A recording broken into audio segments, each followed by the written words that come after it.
Retornando agora à segunda parte do nosso estudo, tinha uma pessoa que estava me chamando aqui para receber alimentos e para você ver como que essa pandemia, né, tem afetado muitas pessoas. E nós temos esse projeto alcançando vidas para Cristo, e esse projeto tem alimentado muitas famílias, tá? Se você souber também de alguém que esteja precisando de alimento, me avise, me informe, porque estarei agendando uma visita. E nessa visita nós fazemos um culto a Deus, louvamos, trazemos uma palavra e levamos o alimento físico também para as pessoas, tá bom? Continuando nosso estudo, me perdoe, mas é porque o meu celular não consegue gravar mais do que 50 minutos. E eu vou continuar com a liturgia. A liturgia é a maneira que é conduzido o culto, amém? Agora nós vamos então ver como adorar a Deus. E aí, como você adora a Deus? Qual é a maneira que nós devemos adorar a Deus? Muito fácil. A própria Bíblia responde: adorar a Deus em espírito e em verdade, tá? Aqui no contexto, com a conversa de Jesus com a mulher samaritana, nós podemos tirar aqui algumas lições.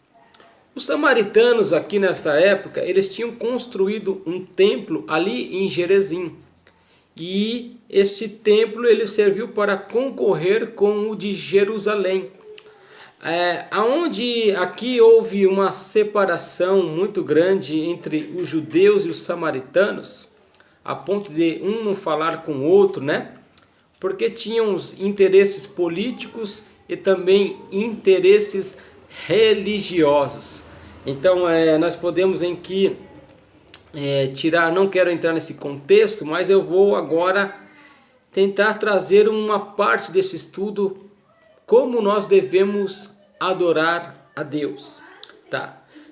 Podemos tirar duas lições aqui deste contexto onde Jesus está conversando com a mulher samaritana. Qual é a primeira lição? Onde o quê? Onde adorar a Deus e como adorar a Deus. O lugar geográfico, vocês estão vendo aqui minha cozinha, lugar geográfico não existe. Como assim, evangelista Cristiano? Não. Você pode adorar a Deus na sua casa, você pode adorar a Deus indo para o seu trabalho, você pode adorar a Deus em qualquer lugar, né, que seja propício para adorar a Deus. Não existe um lugar geográfico. Porém, nós sabemos que o templo ali, né, uma igreja, quatro paredes, um lugar com um propósito, é bem melhor de se adorar a Deus. Com certeza é diferente. Por quê? Porque as pessoas estão empenhadas, estão com um propósito, com um objetivo, unânimes, né? Com o mesmo intuito de buscar a Deus. A unção é diferente, a presença de Deus é diferente. Claro, sabemos que tem cultos nos lares que é uma bênção, em que você sente a presença de Deus mais do que até mesmo dentro de um culto na igreja. Então Deus tem as suas multiformas formas de trabalhar, né? Várias formas de trabalhar. Deus, ele é Deus, ele é Senhor, tá? Então não existe um lugar geográfico, não existe, tá? Não existe. Mas se você tem uma igreja, né, para congregar, para adorar a Deus, onde se prega a verdade, vá, ouça a palavra de Deus, adore a Deus, né? Sirva a Deus ali e procure viver com Deus, porque isso é muito bom.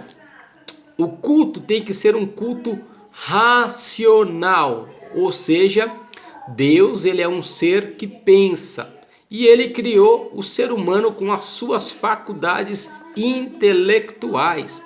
Você pode pensar, tá? Então, o culto ele tem que ser racional. Primeira coisa, Deus ele é espírito. Isso que eu tenho que deixar gravado no seu coração. Deus ele é espírito. Devemos reconhecer o valor de Deus, aquilo que eu já falei, o que Cristo fez por você na cruz, o que Deus tem feito por você, o que Deus representa para você. Então, é o valor de Deus. Então, em espírito, eu tenho o meu espírito, tenho a minha alma, então eu adoro a Deus em espírito e em verdade. Aqui há o contraste entre o imaterial com o material. Segundo, em verdade, porque tem que ser verdadeiro, tem que ser do coração, não adianta só com palavras, tem que ter atitudes, tem que ter testemunho de vida. A adoração está relacionada com um monte de situações na sua vida, tá? Então, em verdade, porque é um contraste com a mentira. Não dá para adorar a Deus de mentira. E qual é o propósito da adoração? O propósito da adoração, primeiro, estabelecer um relacionamento entre o Criador e a sua criatura, tá? O propósito é que o Espírito de Deus venha com nossa alma, o nosso espírito tenha uma fusão, uma comunhão.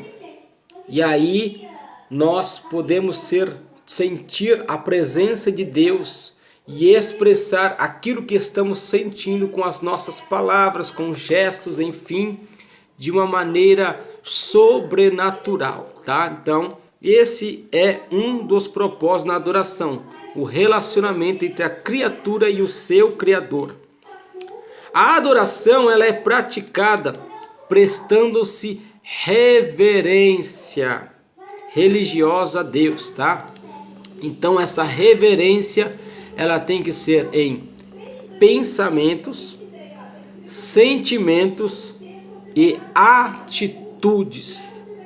Temos que adorar a Deus com o nosso corpo, com a nossa alma e com o nosso espírito. Todo o nosso ser tem que estar envolvido na adoração. Nós vamos ver aqui mais na frente. Pensamento, tem que estar pensando em Deus. Sentimento, eu tenho que estar sentindo Deus na minha alma, né? E ação, eu tenho que expressar tudo aquilo que eu estou vivendo, sentindo no momento daquela adoração. Uma adoração também tem que ser pura, tá? Tem que ser pura esta adoração. Ela é expressada sem fazer nenhuma petição. Aqui há algumas divergências, há algumas discórdias. Algumas pessoas falam, não, a gente pode pedir na adoração. Outros acreditam que não pode pedir. Nesse momento você só vai adorar a Deus. Nesse momento você só vai dizer quem Deus é, que Ele é o Senhor da sua vida, que você depende dEle, que Ele é tudo que você precisa, enfim.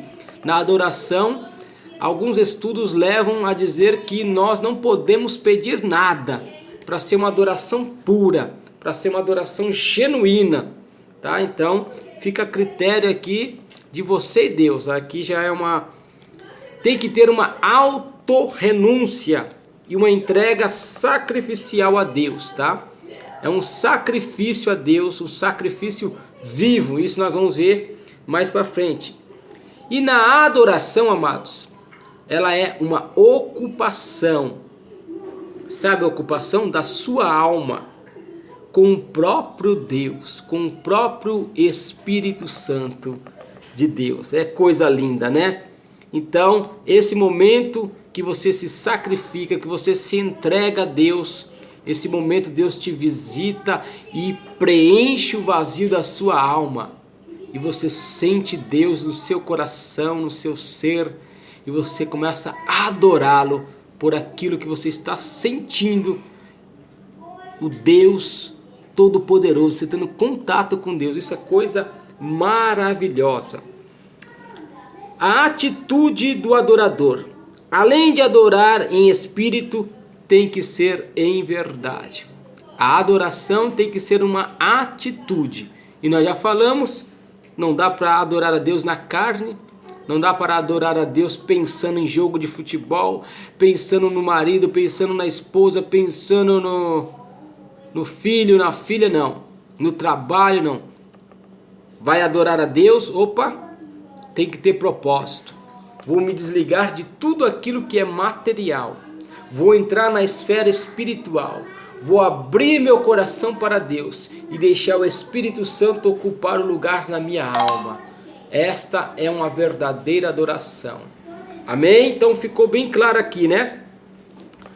Nem todo hino, agora outra verdade aqui que eu quero trazer nesse estudo. Nem todo hino é uma adoração a Deus. Você sabia disso? Muitos hinos são cânticos e apresentações. Muitas vezes podemos ver aí multidões que se ajuntam em templos, estádios ou até mesmo praças, né? Shows gospels. Mas as pessoas não estão adorando a Deus. Por quê? O louvor, ele tem que ser um louvor teocêntrico.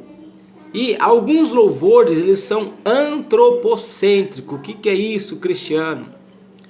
O louvor antropocêntrico é quando o homem está no centro da adoração. E o louvor teocêntrico é quando Deus está no centro da adoração. Tem muitas músicas bonitas, muitos louvores bonitos, só que está falando muito do homem, muito do eu, mas está falando um pouco de Deus. Então o louvor verdadeiro, ele tem que colocar Deus no centro. Deus, ele é o centro da minha adoração. Deus tem que ser exaltado, adorado, glorificado, engrandecido, venerado. É o que diz o estudo da adoração. Então, quando eu canto um louvor em que a pessoa fica apenas falando de eu, não sei o que lá, do homem, antropocêntrico, então esse louvor, ele pode ser até um louvor bonito, mas não é uma adoração a Deus. Uma verdadeira adoração a Deus é quando o louvor coloca Deus no centro desta adoração. Amém? Então, Deus tem que ser o centro da sua adoração. Cristo tem que ser o centro da sua adoração. Esta é a primeira verdade. Nem todo louvor está adorando a Deus. Louvores, realmente, a adoração, ela é um louvor que te leva a exaltar a Deus pelo que Ele é. Amém? Vamos falar agora outra forma aqui, o culto racional. Vamos ver o culto racional. Para isso, vamos usar a nossa amada Bíblia Sagrada. Romanos, se você quiser acompanhar aí, capítulo de número 12, tá? Romanos, capítulo de número 12, que diz assim: rogo-vos, pois, irmãos, pela compaixão de Deus, que apresenteis os vossos corpos em sacrifício vivo. Agora nós vamos entender aquela parte que eu falei, tem que ser um sacrifício, né? Nós vamos ver o porquê sacrifício vivo, porque há um contraste com os animais mortos, os sacrifícios que eram mortos, tá? Santo, vosso corpo santo e agradável a Deus, que é o vosso culto racional. E não vos conformeis com este mundo, mas transformai-vos pela renovação do vosso entendimento, para que experimenteis qual seja a boa, agradável e perfeita vontade de Deus. Este daqui é o culto racional. Vamos lá. Sacrifício. O que é o sacrifício? É uma oferta de algo muito precioso. de muito valor a outra pessoa. Isso se chama sacrifício. Deve ter grande valor para aquele que se sacrifica. Olha o texto. Paulo está dizendo: pela compaixão eu imploro, eu rogo, eu imploro que vocês apresentem o vosso corpo. Amados, a primeira mentira que as pessoas dizem é: ah, Deus só quer o seu coração. Não. Deus quer o seu coração, Deus quer o seu corpo, Deus quer a sua alma, Deus quer o seu espírito. Deus, ele quer você por completo. Tá? Então essa é a primeira verdade. Eu vou prestar um culto a Deus. Esse culto tem que ser racional, essa adoração. O sacrifício, ele tem grande valor para aquele que se sacrifica. Como assim? Vou dar um exemplo. Deus pediu para Abraão o seu filho Isaque como sacrifício. Claro que Deus não permitiu que matasse o seu filho, porque Deus nunca foi a favor de sacrifícios de pessoas. Deus nunca foi a favor, amém? Primeira verdade. Mas Deus, provando o coração de Abraão, então Deus pede para que Abraão sacrifique seu filho, tá? E Abraão prova que com as suas ações ele amava mais a Deus do que o seu próprio filho. Então, no sacrifício, sempre no sacrifício, o grande valor está para aquele que se sacrifica. Amados e amadas do Senhor, grave isso. Deus às vezes pede para nós sacrificarmos algo a Ele. E o que Deus tem pedido para você se sacrificar? Para algumas pessoas Deus vai pedir um jejum. É um sacrifício fazer um jejum. Para outros Deus pode pedir que o sacrifício é acordar na madrugada e orar. Para outros, o sacrifício é abandonar a pornografia. Para outros, o sacrifício é abandonar o cigarro, abandonar as bebidas, abandonar a idolatria. Aquilo que é mais difícil para você, Deus, ele vai pedir que você sacrifique no altar dele. Espero que vocês tenham entendido mais ou menos o que significa o sacrifício. Não estou dizendo que vocês fumam, que vocês bebem, não. Que vocês vivem na pornografia, mas se alguém esteja vendo esse vídeo e fuma, bebe, vive na pornografia, esta é a hora de se libertar. Porque a sua adoração não vai chegar a Deus. Porque Deus aceita um culto racional, que você apresente o vosso corpo como sacrifício vivo, santo e agradável a Deus. E aí, por que vivo? Um contraste com os animais. Os animais eram mortos, era derramado o sangue daqueles animais diante do altar de Deus, para que fizesse propiciação pelos pecados da humanidade. Tudo isso era símbolo das coisas que iriam acontecer, que Jesus iria morrer como o Cordeiro de Deus que tira o pecado do mundo. Então, por isso que é um sacrifício agora vivo. Você tem que estar vivo espiritualmente, você tem que estar vivo diante de Deus para adorá-lo em espírito e em verdade. Tá? É santo, separado do pecado, separado do curso deste mundo. A sua adoração vai ser recebida por Deus quando você se separar deste curso deste mundo e viver para Deus, uma vida santa, com o propósito de adorá-lo, com o propósito de exaltá-lo. Então ficou claro aqui, o culto ele tem que ter um sacrifício, e esse sacrifício é de grande valor para você, tá? Esse culto você tem que apresentar o seu corpo santo, o seu corpo irrepreensível, tá? O seu corpo não pode ter cigarro, não pode ter bebida, o seu corpo tem que estar santo. Isso eu falo do corpo, mas a mente também.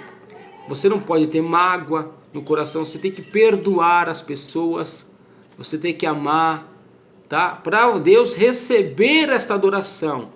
Então todo o vosso corpo, alma e espírito tem que ser irrepreensível para a vinda do Senhor Jesus Cristo. Então vou adorar a Deus, estou com uma mágoa daquela pessoa, não perdoo aquela pessoa. Como que Deus vai receber a sua adoração? Vou adorar a Deus, mas estou bebendo cerveja, estou bebendo pinga, estou fumando cigarro. Como que Deus vai receber a sua adoração?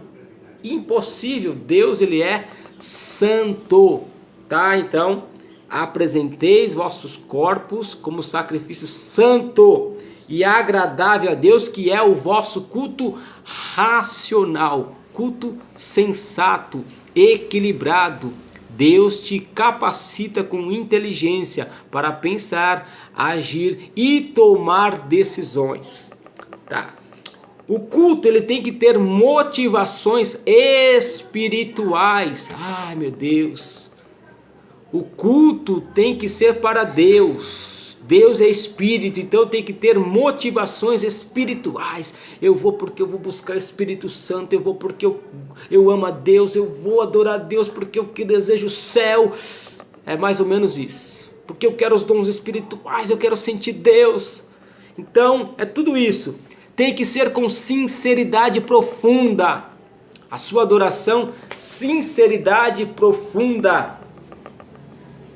Tá?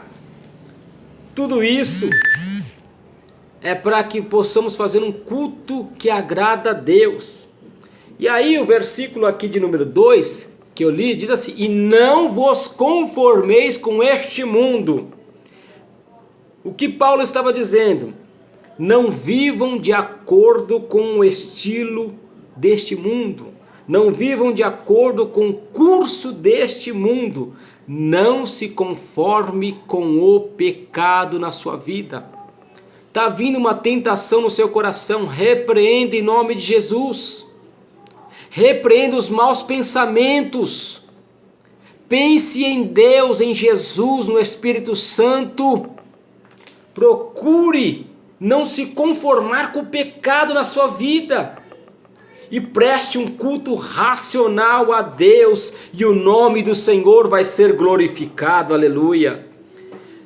Não se conforme com o pecado, as pessoas estão conformadas. Vem uma tentação, ela cede a tentação. Vem de novo amanhã, cede a tentação de novo. Aí aquilo vai ficando bom, vai ficando gostoso, e quando vê a pessoa está separada da glória de Deus, não sente mais a presença do Senhor.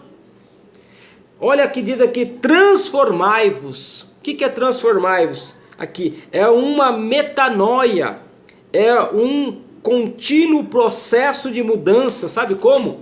De dentro para fora. A religião quer mudar o homem de fora para dentro. Que adianta você ter paletó, gravata, saia até o pé, né? Uma vida de religiosidade, mas o seu coração está sujo. Não adianta, a sua adoração não vai chegar no trono de Deus, amado e amada do Senhor. Tem que ter um contínuo processo, a sua mente tem que ser transformada pelo poder do Evangelho de Cristo, porque é o poder de Deus para a salvação das nossas almas. Então, é uma mudança de dentro para fora, e tem que ter uma dedicação da nossa parte, tem que ter atitude nossa, e aí nós vamos experimentar a perfeita e boa e agradável vontade de Deus. Aí nós vamos sentir Deus aqui dentro, nós vamos sentir o Espírito Santo, quando nós estiver com a nossa mente pura, com os pensamentos em Deus, quando o nosso corpo estiver puro, quando nós estivermos com a nossa mente transformada, com o nosso alvo que é o céu, com o nosso alvo que é adorando a Deus, aí então a nossa adoração vai ser maravilhosa. Deus vai receber a nossa adoração e nós vamos experimentar qual que é a boa, agradável e perfeita vontade de Deus. A vontade de Deus é que nós sejamos santos, que nós sejamos puros, que nós sejamos com a nossa mente limpa, com o coração nele, com a vontade de adorar ele, de servir a ele, de prestar culto somente a ele e de colocar ele no centro da nossa adoração. Louvado seja o nome do Senhor. Esse estudo é para mexer com a sua alma, para que você possa realmente adorar a Deus e prestar um culto racional que agrada ao Espírito Santo. Vou tentar aqui fazer mais um pouco desse estudo aqui, porque o tempo está correndo. Atitudes e gestos na adoração a Deus. Ajoelhar-se e prostrar-se. Quando se ajoelhamos, estamos reconhecendo com atitudes que somos pó, que somos pecadores, que somos mortais. E Deus é santo, e Deus é puro, e Deus é eterno, e que Deus é a maior autoridade que está diante de nós. E que nós estamos diante deste Deus, o Criador do universo. Glórias a Deus. É isso, amados. Por que se ajoelhar? Por que se prostrar? Para mostrar que nós o reverenciamos, para mostrar que nós somos limitados e que nós dependemos do Deus Todo-Poderoso. É por isso que se ajoelhamos, em sinal de temor, reverência. Mas este estudo aqui, estou querendo até pregar, hein, amados? Esse estudo aqui, ele é um estudo que vai também de acordo com as necessidades físicas da pessoa. Tem pessoas que têm problema no joelho, tem pessoas que têm problema na coluna, tem pessoas que têm problemas de saúde que não podem se ajoelhar, mas não tem problema. Eu tenho uma lição aqui dentro desse estudo que vai dizer que até na igreja mesmo, às vezes a gente ora em pé, depois ora de joelhos, mas o que importa mesmo é isso daqui é muito forte. O que importa é se o seu espírito e a sua alma estão prostrados diante de Deus. Não adianta você estar de joelho, mas o seu espírito e a sua alma não estão inclinados, não estão prostrados diante de Deus. Você não está com o coração em Senhor, você não está sendo verdadeiro ali na sua adoração, não adianta de nada. Então, se você não consegue se ajoelhar, se você não consegue, pode ficar sentadinho, deitado, não importa. O importante é você se prostrar o seu espírito, a sua alma diante de Deus. Isso que é importante. Tem uma passagem aqui em Lucas capítulo de número 18, versículo de número 13 e 14. Eu vou ler essa passagem, vou parar para poder dar continuidade aqui no estudo. Lucas, se você puder abrir, capítulo de número 18, versículo 13 e 14, vou ser bem rápido aqui, tá? Diz assim: o publicano, porém, estando em pé, estava em pé, olha só, mas o seu espírito estava prostrado. De longe, nem ainda queria levantar os olhos ao céu, mas batia no peito dizendo: ó Deus, tem misericórdia de mim, pecador. Digo-vos que este desceu justificado, ou seja, inocentado. Porque qualquer que a si mesmo se exalta será humilhado, e qualquer que a si mesmo se humilha será exaltado. Amados, este homem estava em pé. É a parábola do fariseu e o publicano. O fariseu falava assim: ó, eu jejuo 2 vezes por semana, eu dou o dízimo de tudo que eu tenho, eu não sou roubador, adúltero como esse outro aí. Enfim, começou a se auto-justificar. Na adoração, você tem que fazer como esse publicano, mostrar o seu lado feio, Mostrar que você é pecador, que você não consegue, que você precisa da ajuda do Espírito Santo, que você precisa de Deus, que você é mortal, que você é pecador, que você está ali para adorar a Ele, porque Ele é santo, porque Ele é puro, porque Ele é fiel. Enfim, você vai mostrar o seu lado feio. Sabe o lado que você nunca mostrou para as pessoas?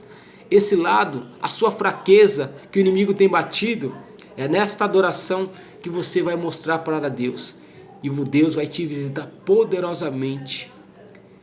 Eu vou pausar aqui porque o tempo está se esgotando. E daqui a pouco eu continuo para finalizar esse estudo. Amém?